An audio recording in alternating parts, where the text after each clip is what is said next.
कि उन्होंने कहा पिछला जुम्मा पास ये जुम्मा ये, तो एक हिंदी में कहावत होती जुम्मे जुम्मे 4 दिन। बस जुम्मे जुम्मे 4 दिन गुजरने दीजिए, उसके बाद सब कुछ सामने हो जाएगा। मैं दर्शकों को याद दिलाना चाहता हूँ, अभी कुछ महीने पहले जो विधानसभा के चुनाव हुए तो उनको क्या करंट दिख रहा था कि राजस्थान में कांटे की लड़ाई है, मध्य प्रदेश में कांग्रेस की सरकार बन रही है और छत्तीसगढ़ में भाजपा साफ है। यही था ना। और जब रिजल्ट आया तो किसको करंट लगा? जिन अंडर करंट देखने वालों को ऐसा जबरदस्त करंट लगा कि वो उस करंट के झटके से आज तक उबर नहीं पा रहे हैं। इसलिए मैं कहना चाहता हूं धरातल पे उतरकर काम करना चाहिए। मैं एक छोटी सी बात कह रहा हूं, प्रधानमंत्री जी इतनी मेहनत करते दिख रहे हैं, इतना कौन सा विपक्ष का नेता मेहनत करता दिख रहा है, जबकि वो सरकार भी चला रहे हैं। सोचिए, रात्रि में आके सरकारी कार्य भी करना पड़ेगा। इसके बावजूद ये होती है उत्कटता, दृढ़ता कार्य करने की। और धरातल पे हम कैसा काम करते हैं, मैं एक उदाहरण देना चाहता हूं। मध्य प्रदेश के चुनाव में जहां बहुत आश्चर्यजनक परिणाम माना गया, हमने 18,000 बूथ ऐसे आइडेंटिफाई किए थे जो पिछले 4 लोकसभा और 4 विधानसभा से हम लगातार हारे थे।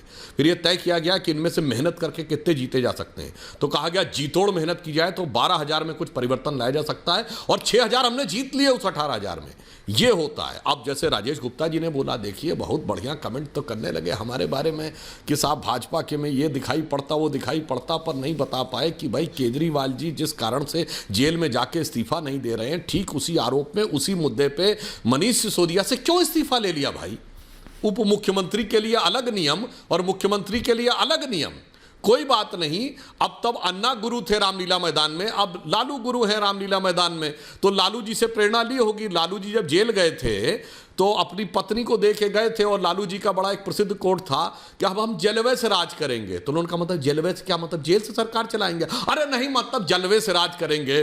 तो लालू जी के बारे में सुनने में आता था, लोग जेल में जाके कंसल्टेशन करते थे कि सरकार कैसे चलाई जाए। आज ये उनसे आगे चले गए, ये जलवे से और जलवे से दोनों राज करने लगे। मगर ये बताइए राजेश जी, ये सुनीता केजरीवाल जी स्टार प्रचारक में नंबर 1 कैसे आ गई? नंबर 1 प्रचारक तक ही सीमित रहेगा। केजरीवाल जी का नाम है। नहीं सुधांशु जी, एक इसमें ऐड कर लीजिए, स्टार प्रचारक तक ही रहेगा। नहीं अरे लड़ तो नहीं लेंगी? नहीं इलेक्शन भी तो नहीं लड़ रही। अरे मैं कहना चाह रहा हूं, सुनिए। जैसे केजरीवाल जी ने अपने गुरु अन्ना को, जो हिंदी की कहावत होती गुरु गुड़े रह गए चेला शक्कर हो गए, वो धता बता के मुख्यमंत्री बन रही है। अब लग रहा है लालू गुरु से भी आगे निकल जाएंगे ये चेले। अब देखिए, तो मुझे लगता है वो उसी नक्शे कदम पे वहीं जाके बैठ रहे हैं। इसलिए दिल्ली की जनता को बहुत अच्छी तरह समझ में आता है कि आप हमारे लिए और अपने लिए अलग कह रहे हैं। मनीष सिसोदिया के लिए एक नियम और केजरीवाल के लिए दूसरा नियम क्यों? और सुनीता जी नंबर 1 स्टार प्रचारक क्यों?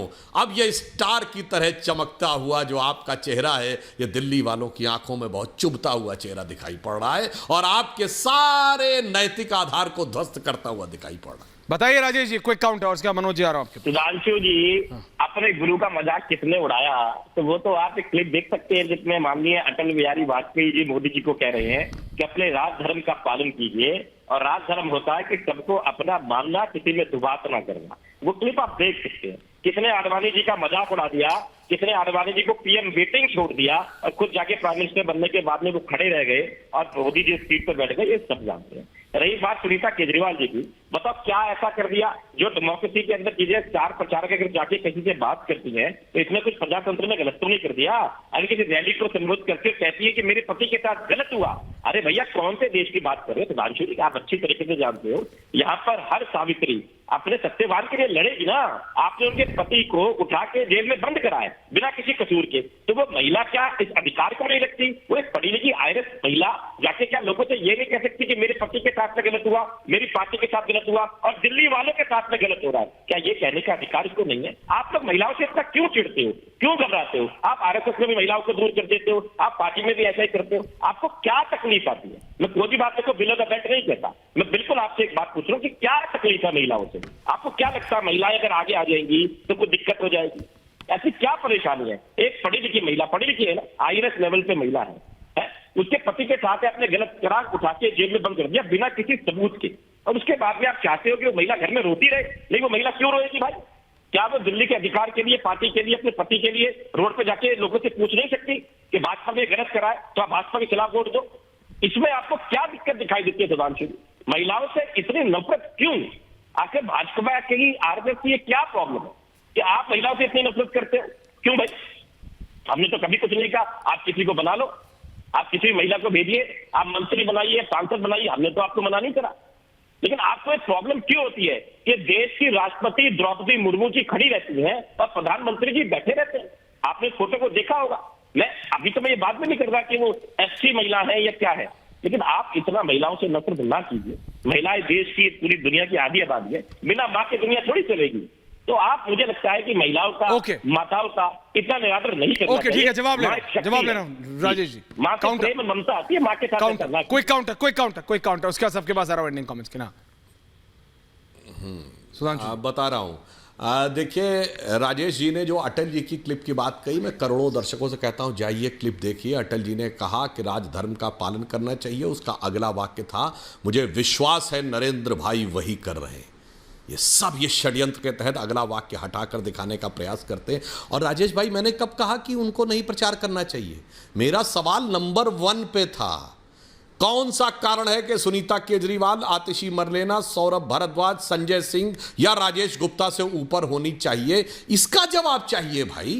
पार्टी के सारे पदाधिकारी नीचे और परिवार ऊपर, बस ये बात हो गई ना। बस उसमें आपको हमें बहस करने की आवश्यकता नहीं है। आपने स्वीकार कर लिया, मैंने नंबर 1 की बात कही थी, मैंने प्रचार करने पे रोकने की बात करी। सबको अधिकार है, जाइए जो मन में आए सो प्रचार करिए। और आपको लगता है कि वो सही है, गलत है, फलाना ढिमाका, एवरीथिंग इज राइट, कोई फर्क नहीं पड़ता है। बस इस बात का चूंकि जवाब नहीं मिला, इसलिए मैंने कहा था। और महिलाओं के प्रति जिन लोगों के मन में कहते हैं कि साहब महिलाओं के प्रति कितना सम्मान है, कितना अपमान है, तो मैं कहना चाहता हूं, जिन्होंने खड़े होकर अपने विधानसभा में क्या मजाकिया लहजे में कहा, कश्मीर फाइल फिल्म है, इसका यूट्यूब पे क्यों नहीं लगा देते? जबकि सरकार तो लगा नहीं सकती। अरे वो लाखों महिलाएं जिनके लिए पोस्टर चिपका के कहा गया, हिंदुओं कश्मीर घाटी से भाग जाओ, अपनी बेटियों को छोड़ जाओ, उसके लिए क्या व्यंग और कटाक्ष की, मैं कहता हूं दुखद और दर्दनाक जवाब दीजिए। चीफ मिनिस्टर दिखा, और उसके लोग आकर आज कहते हैं कि महिलाओं के लिए क्या होना चाहिए। अरे पंकज जी की पार्टी वाले तो, इनके तो मुख्यमंत्री ओमन चांडी जी ने बोला था केरल के अंदर लव जिहाद के ऊपर, और वीएस अच्युतानंदन तो चलिए कम्युनिस्ट पार्टी के थे, इनके ओमन चांडी ने 300 का, ये लोग मजाक उड़ाने लगे केरला फाइल्स का। तो सबको पता है। और अभी अभी संदेश खाली में क्या हुआ? संदेश खाली की महिलाओं पे जिनके मन में जरा सी शिकन नहीं आई पेशानी पे, वो पूछते। खैर कोई बात नहीं, देश की जनता सारी चीजों को देख के निर्णय लेती है। नहीं, संदेश खाली में जो हो रहा है, और अगर संदेश काली के विजुअल्स हैं आपके पास गरिमा जी आज के, एनएसजी संदेश काली के, अगर संदेश काली की आपने बात की, मैं 30 सेकंड ले रहा हूं, मेरे को पता है मैं टॉपिक से, लेकिन संदेश काली में पता है सीबीआई की रेड हो रही थी रेणु जी, सीबीआई की रेड, सीबीआई एविडेंस कलेक्ट करने गई थी। सीबीआई ने बोला we can't go in, there is so much explosive, इतना बारूद है, बम बारूद, असला नहीं बम बारूद। AK-47 बहुत बड़ी चीज होती है, वो छोटी है। सीबीआई ने बोला यहां AK-47 AK-56 की बात नहीं है बॉस, यहां पे एक्सप्लोसिव्स है। एनएसजी बुलाओ, specially trained commandos, national security guard बुलाओ, और ये विजुअल्स देखिए, रोबोटिक्स यूज हो रहा है। एनएसजी के कमांडोज बुलाया गया। तो क्या बंगाल में क्या हो रहा है बॉस? वो बंगाल की जनता डिसाइड करेगी अपना भविष्य।